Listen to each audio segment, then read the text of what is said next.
खरं तर दोंडीबा साहेब बोलले पुढे कार्यकर्त्यांची फार बिंबळ होती, कारण माणूस अनुभवी आहे, हुशार आहे, सगळ्या नातेवाईकाची उकल आहे आणि जी जास्तीत जास्त आमच्या गावचे आमच्या तालुक्याचे जावं आहे त्याच्यामुळे आम्हाला मारत आहे. कारण शेवट सासरवाडीचं जास्त माणूस जवळच असं त्यांनी सांगितलं आणि ही वस्तुस्थिती आहे. सगळ्यांच्यावर प्रेम करणारे तुम्ही सगळ्यांच्यावर प्रेम केलं ते आदरणीय पवार साहेब आहे. उपस्थितांच्यामध्ये ज्यांनी सभापती म्हणून आणि मार्केट कमिटीचे संचालक म्हणून त्यांनी काम केलं ते रामभाऊ दादा आहे आणि सगळीच मंडळी. खरं तर आज ही जुनी जी मंडळी आहे, आज तसं 19-20 वर्ष या ठिकाणी या कार्यक्रमाला झालं आणि या कार्यक्रमाची जी सातत्याने परंपरा जतन करण्याचं काम ते घोडके मामा असेल, गटकळ मामा असेल किंवा जुन्या पिढीतली हरिभाऊ शेठ असतील यांनी सुरुवातीपासून गाव एकत्रित राहून चांगलं गाव, चांगला आदर्श, चांगलं सगळं उभं करण्यासाठी प्रयत्न केलेले आहेत. मग नवीन पिढीमध्ये दोंडीबा शेठने सांगितल्याप्रमाणे पारल शेठ, बळवांना ही सगळी मंडळी, उज्ज्वल कंपनी मनापासून एकत्र येऊन एक चांगलं काम ही सगळी मंडळी खरं तर करत असतात. प्रकाश शेठ जाधव असतील ही सगळी मंडळी. पण आज ज्या अनिल पाटलांनी या ठिकाणी तुम्हाला काल्याचं कीर्तन केलं आणि त्याच्यावर दोंडीबा शेठ म्हणले की अत्यंत चांगल्या पद्धतीने त्यांच्या भाषेवरती प्रभुत्व आहे ते खरं तर सांगण्याचा त्यांनी प्रयत्न केला. आपल्या समाजामध्ये कृष्ण वाचावा आणि राम अंगी करावा, कारण कृष्ण हा वाचायला चांगला समजेल आणि राम अंगी करावा अशी आपल्याकडे समाजाची रीत आहे आणि ती आपण सातत्याने खरं तर मनामध्ये भरून घेतो. आणि आज रामायण महाभारत जसं दोन्ही ग्रंथ आहे, व्यास आणि वाल्मिकीची प्रतिभा फुलली नसते तर राम आणि कृष्ण आपल्याला कळले नसते. पण व्यास वाल्मिकींनी जसं अनिल पाटलांनी सांगितलं त्याच्यावर दोंडीबा शेठने सांगितलं, मग त्याच्यावरती आपल्यासारख्या कार्यकर्त्यांनी काय सांगायचं. आणि मग एकदा पंचपक्वान्नाचं जेवण झालं की दादा मग बेसन भाकरीची काही मजा येत नाही. पण ही सगळी मंडळी खरं तर आपण उपस्थित झाला. आज पवार साहेब या ठिकाणी उपस्थित आहे. आज एक आनंदाचा दिवस आहे आणि एवढी मंडळी ज्यावेळेस उपस्थित राहतात, खरं तर अनिल पाटील तुमचं सगळं कीर्तन आम्ही असतोपर्यंत जेवढे कार्यक्रम करत आलो तोपर्यंत ऐकत आलो. पाटलांनी काय सांगितलं, कशा पद्धतीने सगळं उभं केलं. आणि खरं तर आपण पाहिलं तर एका हरणाचं वस्त्र घालायचं म्हणून रामायण झालं आणि वस्त्राचं हरण झालं म्हणून महाभारत झालं. ह्या जर थोडक्याच वाक्याचं जर आपण हे केलं ते 2 वाक्यात त्याचा सार येतो की एखादं वस्त्र घालायचं म्हणून त्या ठिकाणी रामायण झालं आणि एकाचं वस्त्र हरण झालं म्हणून महाभारत झालं. आपण आपल्या जीवनामध्ये नेमकं काय घेतलं पाहिजे तर मी मनापासून सांगतो, आज ज्या लोकांनी आपल्यासाठी देह बलिदान केला त्या 40 पवारांसारखा एक साधा सभ्यग्रस्त तुम्ही सगळ्या मागापांनी दोंडीबा शेठ त्या ठिकाणी निवडून दिलं.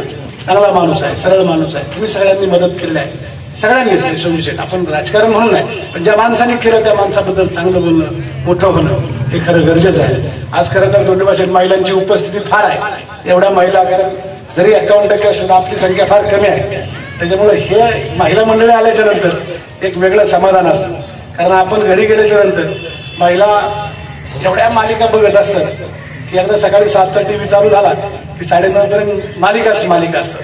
पण या सगळ्या मालिका जरी बघत असल्या तरी स्वराज्य रक्षक संभाजी ही मालिका मात्र ते सोडत नाही. आपण सुद्धा पाहायला शिकलं पाहिजे, कारण स्वराज्य रक्षक संभाजी सुद्धा पाहण्यात हे संभाजी राजाला खऱ्या अर्थाने आपण सुद्धा सलाम करणं आहे. म्हणून महिलेचा त्याग आपल्या आयुष्यामध्ये फार मोठा आहे. आज पहिली या देशातली डॉक्टर आनंदीबाई जोशीचं आज आपल्याला त्या सोडून गेल्या. आज त्यांची पुण्यतिथी आहे. पहिली महिला डॉक्टर या देशामध्ये ती झाली की आनंदीबाई जोशी.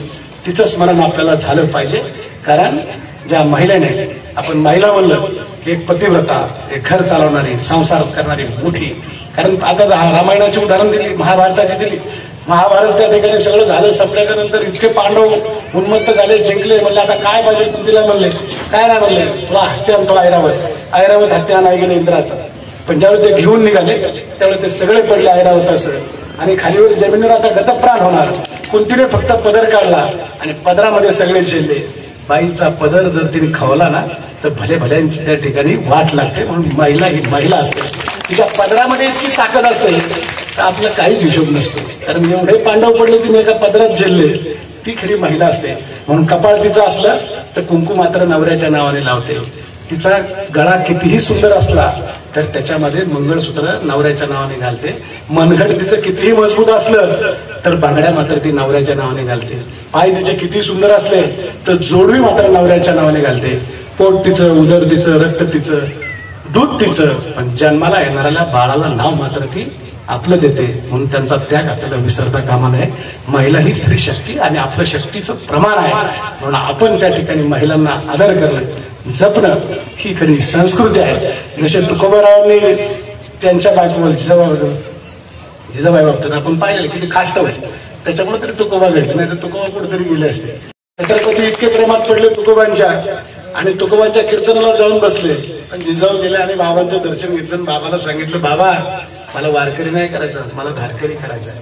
तुकोबारायांनी सांगितलं. नंतर कीर्तनामध्ये त्यांच्या दादा सांगितलं की आता राजाश्रय काय असतो, राजधर्म काय असतो.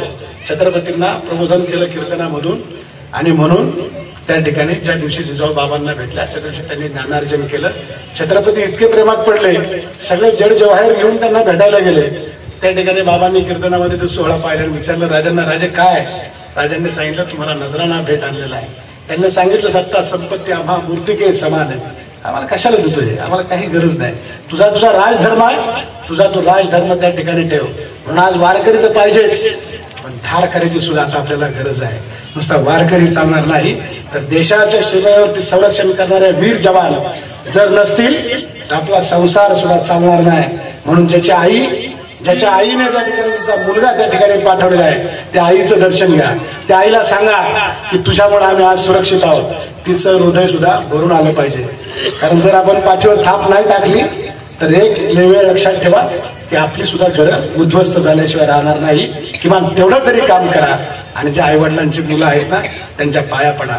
एवढंच आज खरं तर सार आहे. मी आता जास्त सांगणार नाही. आज दोन्ही शेटने सगळा याचा उल्लेख केलेला आहे. पण सगळं जाऊ द्या, संपत्ती, कारण सोन्याचा चमचा तोंडात जन्माला घेऊन येणारी माणसं कधी इतिहास घडवत नसतात. तर काळाच्या छाताडावरती प्रतिकूल परिस्थितीतून मात करून जी माणसं उभी राहतात तीच माणसं इतिहास घडवतात. तात्पर्याने तुकोबारायांच्या बाबतीत बोलतो की 2 पत्नी, त्यांचं सावकारकी, दुकान, हे सगळं होतं. त्याला तुकाराम महाराजांना कुणी सुद्धा ओळखत नव्हतं. आणि ज्यावेळेस सगळं गेलं, बामाने बंधारा डोंगरावरती गेले, तासन तास विठ्ठलाचं नामस्मरण केलं आणि त्यावेळेस त्यांना कळलं आणि ते म्हटले की बरे झाले निघाले दिवाळे, नाही तर मलाही काही कळलं नसतं. म्हणून संपत्ती तुम्हाला मोठं करू शकत नाही. 350 आणि 700 800 वर्षाचे ज्ञानोबा आणि तुकोबा आपण पाहतोय. उजळ मात्याने आजही त्या ठिकाणी हजारो लोक गोळा होतात. अदानी, अंबानी, कोट्याधीश असतील. एक पिढी बदलली तर दुसऱ्या पिढीला त्यांची नावं कळणार नाही. म्हणून आपण गरिबीमध्ये दिवस चांगले काढा. गरीब लोकांचा त्या ठिकाणी मला वाटत नाही कुठला पुरुष, आता मी तर लय भेटतो, तुम्ही भेटा नाही मला माहित नाही, मी बायकोला भेटतो. आपलं बायको म्हणेल तसं चाललं, मी जरा बरं झालं. शेवट कारभारी ते असते. दोन्ही शेटचं काय आता जरा दुर्लक्ष आहे, कारण आमचा तालुका फार जे आले त्यामुळे काही करू शकत नाही. पण आमचं प्रदीप सगळं बघतो. आता त्यांना वानप्रस्थाकडे सोडलेले. आता त्यांनी फक्त काम करायचं, गावामध्ये राजकारण करायचं, लोकांची मदत करायची. दादा तेवढंच काम आता आम्ही दोन्ही शेटला ठेवलेलं आहे. आणि म्हणून आपण सगळे मायबाप मंडळी या भूमीमध्ये आलात. खूप वेगळं समाधान वाटत आहे. आणि म्हणून त्यांनी सांगितलं की आज याचा कार्यक्रम आहे, कीर्तनाचा किंवा सप्त्याचा कार्यक्रम आहे. आलेल्या कार्यकर्त्यांना त्या ठिकाणी 2 शब्द बोललं पाहिजे.